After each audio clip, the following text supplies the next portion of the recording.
This is a great skill to train.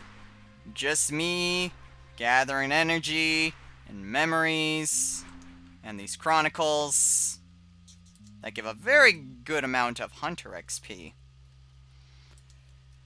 And all the people here socializing, even though they're not really socializing. They were, before. Must be a silent bunch, this lot. But you know, I can't shake the feeling that I'm forgetting something. Something rather important that could have implications on the rest of the world. It seems oddly specific, I know, but I just can't shake the feeling. Wait, why is this stuff in my inventory? Shouldn't it be blank or empty except for the energy in the chronicle? Let's see. Samarakian to... Oh, shoot! I have a series going on.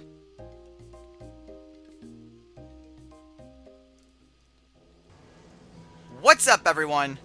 This is El Destroyer 229, and welcome back to the Battle of Lumbridge. Yes, in non-Battle of Lumbridge related news, a new skill was released called Divination. It has nothing really to do with the battlefield, although those craters that you use to train and the giant crater in the center are relatable.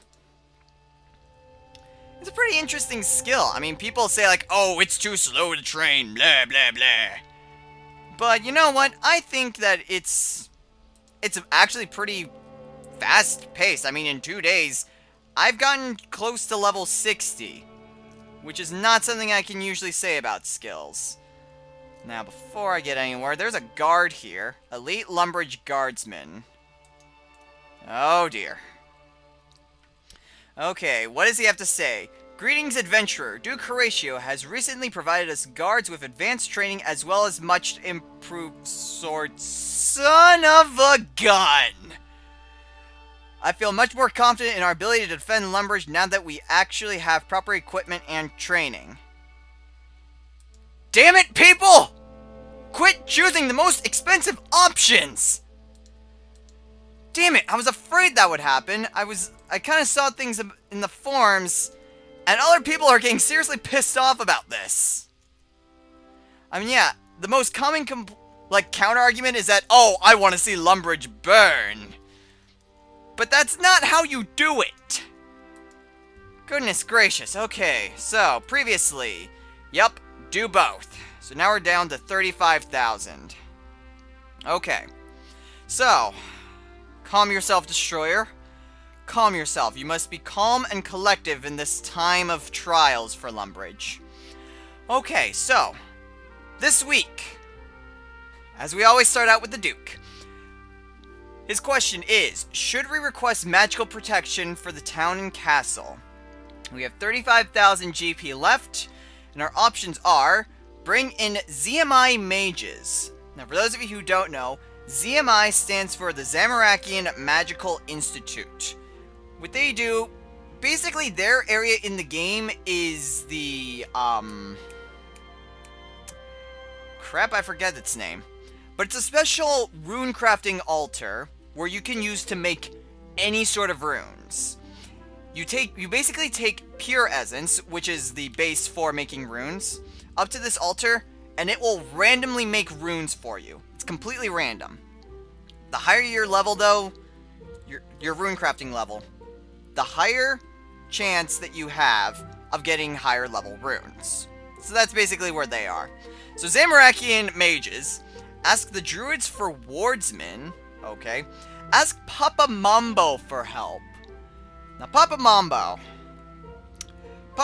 I don't know much about him.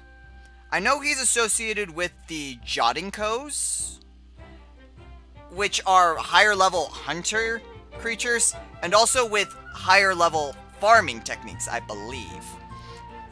Now, ZMI mages and druids both cost 10,000 GP. Papa Mambo is 20,000. I hope to God that they don't pick Papa Mambo. that sounds like a very bad idea to begin with, and not only that, it's the most expensive. To be honest, I don't like any of these options. The ZMI mages, I mean, yeah, counterbalance the White Knights, but I can see some real heavy conflict and something for the future. The Druids for Wardsmen, I'm not sure exactly how much that would help, really. And Papamondo, like I said, bad idea. So for once, don't do anything. That is my vote. Do not do anything. Save your money for something more important.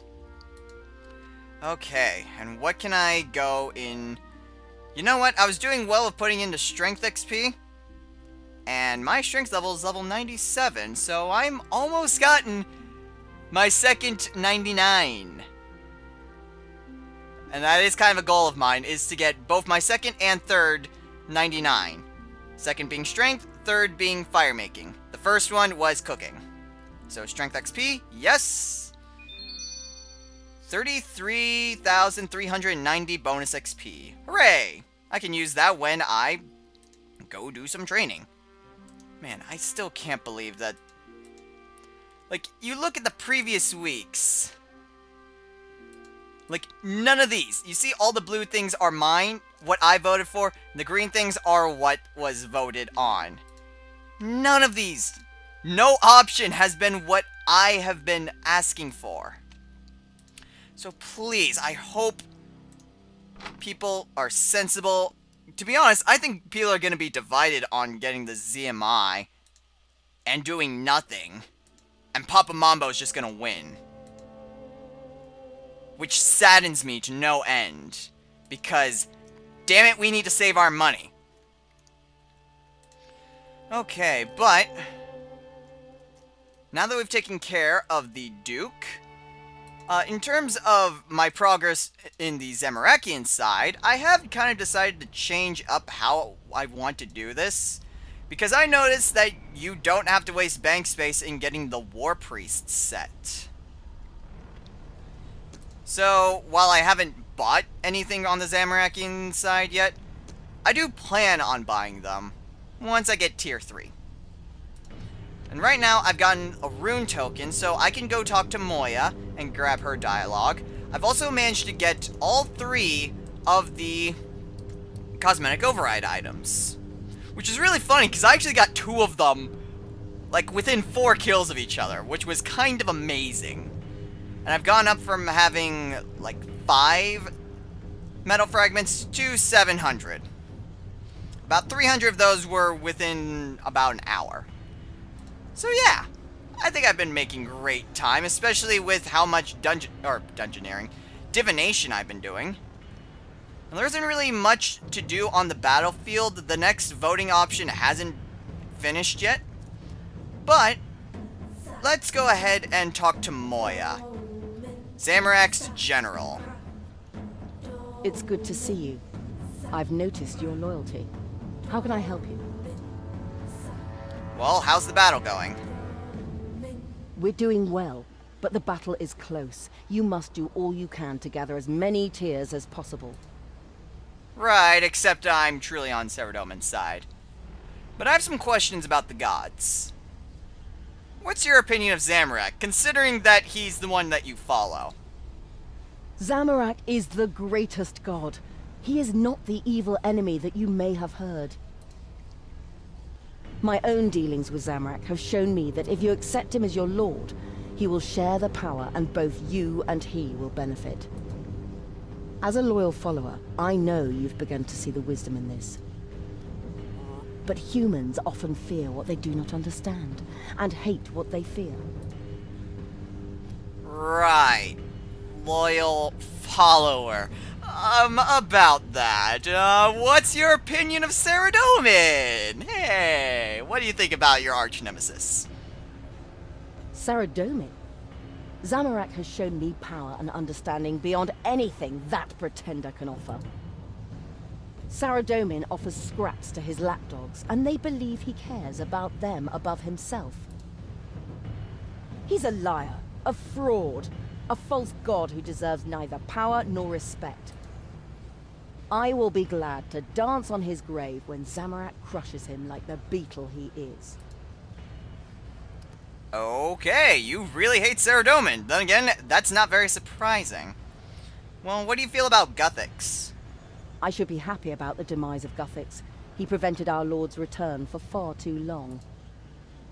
But there is a tragic side to his story, and while he kept Zamorak from power, he didn't favor any other god.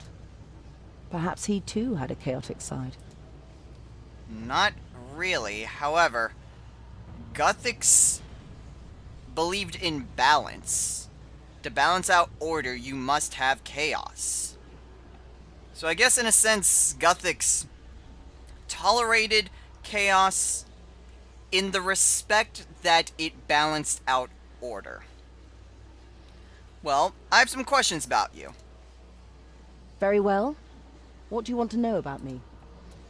Now, like I said before we went with the discussion with Podomenes, Moya is a recurring character, whereas Podomenes is a brand new guy. And she reflects this in her dialogue options, and I've gone through them before, and I must say, I really like Moya, especially a lot more than Podomenes. From what her stance is on various issues to her backstory, really. So, I'll go ahead and let her basically explain herself, and then I'll just explain anything that you may not realize, or may need a little more details. So who exactly are you?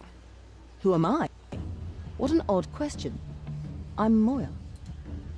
I lead this army in Zamorak's name. My troops crush Saradominus' bones as we speak. But before that, I was a spy, an assassin in the employ of the Majorat Lucian. I was weak then, and had not realized my potential. But Zamorak showed me my true path. Now, when she mentions the Majorat Lucian, for those of you who don't know, before the events that triggered the Sixth Age, Lucian was pretty much the game's antagonist. It starts off in the quest Temple of a Cove, where he asks you to gather the Staff of Armadil. Despite your actions in that, he gets the staff, and then he tries to gather the Stone of Joss. The reason for this is that the Staff of Armadil with the Stone of Joss is what Zamorak used to become a god, and that was what Lucian was after. Now, what's interesting with Moya is that in Temple of a Cove, which was released like around 2003, if you go with a certain option in the quest, like if you try to attack Lucian without siding with the Guardians of Armadil, like he'll insult you and say like, "Adventurer, ha! My daughter is more of an adventurer than you." And for many years, people wondered, well, does he actually have a daughter? Did he just make up that just to insult you? And then it turned out that yes, he does have a daughter. And that daughter is Moya. Now, Lucian is, for all intents and purposes, dead. During the quest Ritual of the Majorat had come together for their rejuvenation ritual, to basically regain their power. Lucian tried to be very greedy and steal power and overthrow all the other Majorat by abusing the Stone of Joss, which had great power. That awoke the Stone's guardians, who are called the Dragonkin, and they just straight up murdered Lucian. Right there! So yeah, sadly, the Dragonkin are responsible for Lucian's death. But Lucian isn't the only Majorat that Moya is associated with. But we'll get to that when we get there. So where are you from? I am from Gillinor, but that is only half the story. My father was Lucian, a Majorat of some power and influence. But I am half human. How, I don't know, as my mother has never been part of my life. She would have died hundreds of years ago. For centuries, I worked for Lucian. I worked and struggled, but he abandoned me as a failed experiment, unable to live up to his expectations. But then I found Zamorak, and he showed me my potential. He showed me the power I could have. And so here I am. So, why exactly do you follow Zamorak? Why? Because Zamorak is the most powerful god. I know, and you should realize, that it is only Zamorak who offers you the potential to gain power. This is something I can personally attest to. Before Zamorak was a part of my life, I was a weak failure in service of the Majorat. But look at what Zamorak has given me, and he always rewards his loyal followers. Now, what's interesting is that, like I said before, Moya was part of the game, not just in that one brief reference of Lucian, since that was just a one-off comment. But with the dungeoneering skill come various, I don't want to say chronicles, but there's different stories, replayable stories that occur within Demonheim. These kind of range from the 3 of the main signature heroes basically exploring it, to Thok and his brother Marmaros, who are both very influential in the skill. In one of these chronicles, Lucian sends Moya to investigate Demonheim, to find a Majorat named Bilrock, who is, for whatever reason, digging to the bottom of Demonheim, well, what became Demonheim, for a previously unknown purpose. Moya then found Bilrock. So, what happened to him? You know things you should not. The magic of the portals must have left a mark. You have earned my trust, though. Perhaps we can talk. Bilrock was my first mentor. He showed me how to harness both parts of my heritage, Majorat and human. For that, I thank him. But I thank him more for introducing me to Zamorak. Through the portals in Demonheim, Zamorak showed me what I should have been, what Lucian never realized he had. He showed me the power I could wield, harnessed my willpower, and refined my control. He taught me to use the magic Bilrock had discovered. I owe it all to Zamorak. He is the father I never had. So together, we will crush Saradomin and raise Zamorak above all others. So, in case you were kind of unfamiliar, she met up with Bilrock, and rather than, like, just reporting back to Lucian or trying to kill Bilrock allowed her to stay. He taught her how to use her power. Zamorak then furthered those lessons.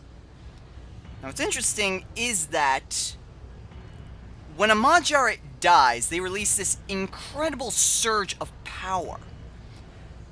Before Dungeoneering was released, there was some freak incident where all the players were infused with some sort of power and faced in a direction to the northeast, where Demonheim would soon be. With the Ritual of the Majorat quest, we learned that that power surge is what happens when a Majorat dies. Now, of course, Moya is standing here. Now, no one's really quite sure if Bilrock is dead or not, but it certainly seems that way. And in his absence, Zamorak has taken on Moya as an apprentice. Or actually, what's more like a daughter. So finally, what do you think of Lucian? That fool. For centuries he ground me underfoot, never realizing what he had created, never knowing what he had. I would be glad he is dead, but for the lost opportunity to kill him myself. For he is worm food, and I lead an army. Who's laughing now, father? Yeah, Lucian wasn't exactly the greatest father to Moya. Well, I don't have any more questions. What about my orders? Your orders are to carry on collecting tears, but I'm impressed by your zeal. You could also help by spreading the word of Zamorak. Oh, that certainly explains why everyone's on the forums saying, "Join Zamorak!" Well, I have no more questions. Zamorak is watching over you. Admittedly, I mean, I do like the people on the Zamorakian side, and I can understand their cause. Dang, that's a lot of NPCs. I mean, I certainly like Moya more than Podomenes. And I like Zamorak as a character more than Saradomin. Now, due to the death of Chivalry, the most recent quest, I kind of feel a little more sympathy towards Saradomin. Because, I mean, he helped in the destruction of Guthix's race, but he now feels remorseful of that, and he doesn't want that to happen again. Really, the only reason why I do not join full-heartedly in the Zamorakian cause is the fact that I do not believe in their ways. For Zamorak, he spreads that through chaos, one can improve themselves. And I'm pretty sure I've mentioned this before. But what I feel is that humans and mortals in general are inherently chaotic. They will continue to cause strife. They will continue to bring chaos into the world. And it is only through the work of other humans that order can also be maintained. We don't need a god of chaos ensuing more damage to the world. I mean, look at the wilderness and what happened to that. While Saradomin's basic goal is to create a utopia, it is more like a benevolent dictatorship. However, I think I would rather live in that type of world than one that has constant conflict. Really, that's the reason why I favor Saradomin over Zamorak. And it's the reason why I'm still, at heart, a Saradominist in this battle. While I may have done so to gather the cosmetic overrides, to gather the rewards, and essentially be a mercenary, my true allegiance is to Saradomin. And I'll be damned if that is going to get in the way of anything. I will help out Saradomin as much as I can, if only to help out the citizens of Lumbridge. So, even though just to finish off this rant, or really, well, it is a little bit of a rant. Even though, I believe in Saradomin's cause for the citizens of Lumbridge, there are other ways of going through this. This is why that I am a Saranist and a member of the Godless. While publicly I say that I am a Saranist, I believe full-heartedly in the goals of the Godless, to let mortals carry out their will. Now, I personally don't believe that one could fulfill that without the aid of some sort of deity. Which is why I follow Saren, since she would be the one most likely to leave mortals to govern themselves. This doesn't mean that I'm completely biased against all the other gods. I'm perfectly fine associating with Zaros, since he also seems to be up to leaving mortals to their own thing.